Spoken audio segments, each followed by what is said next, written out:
I'm Eduardo, and if you didn't know this already, I play baseball. I play for the Ontario Royals Baseball Club. It's a really good program.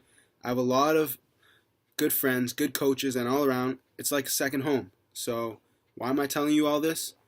Well, I'm going to be talking about something that happened in my life that really involved baseball, friendship, and coaches. It was really a pivotal moment in my life, and it really changed my perspective on some things. Coach Lynn, my head coach, very passionate man who loves the game and pushes us to limits that we didn't even know existed, always had a speech for everything. And he sees that if we're not pushing 100%, he would tell us to go home. He's really straightforward like that. Last year, my team had this tournament down in Texas. It was a year-ending tournament, and we were at the semifinals. We played this all-American Texas school, and our best player Jake was up to bat. Now Jake was an absolute beast. He played for Team Canada. He was committed to Cal Berkeley, a Division One baseball school, and he was just all around a good player. First pitch of that bat, bam, 89-mile-per-hour fastball right at his elbow. Jake's on the ground crying, which you know it's a big deal because we don't cry. Baseball players don't cry. And everyone's running on the field to help him. After that big commotion, we ended up losing the game. All I remember is sitting in the locker room after that game with silence, waiting for the coach to come in and give his talk. Coach finally comes in after a long wait, and he gives a speech that I'll never forget.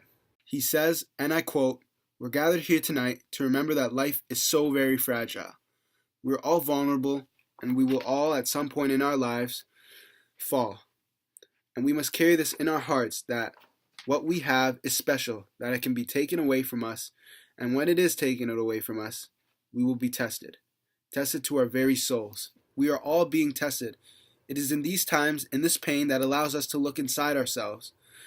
During that moment, I realized something, that life is very special, and it can change in a matter of seconds. Something so small like baseball can have a devious effect on your life. And it's crazy because just 1 second everything was okay, and the next second everything's changed, everything's messed up.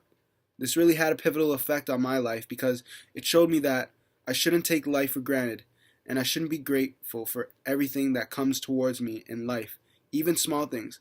I learned that when things are bad in life, you have to fight. You have to fight through it. Bad things in life are like a test, and if you give up, you'll fail, and more bad things will happen. But if you keep going, if you keep fighting, then only good things will occur. It's sad to say that Jake did lose his scholarship to Cal Berkeley, but he did get a scholarship to McMaster for life sciences. He didn't have to use his baseball talents, but he used his brain, something that we're all blessed with. So, when one door closes, another one opens.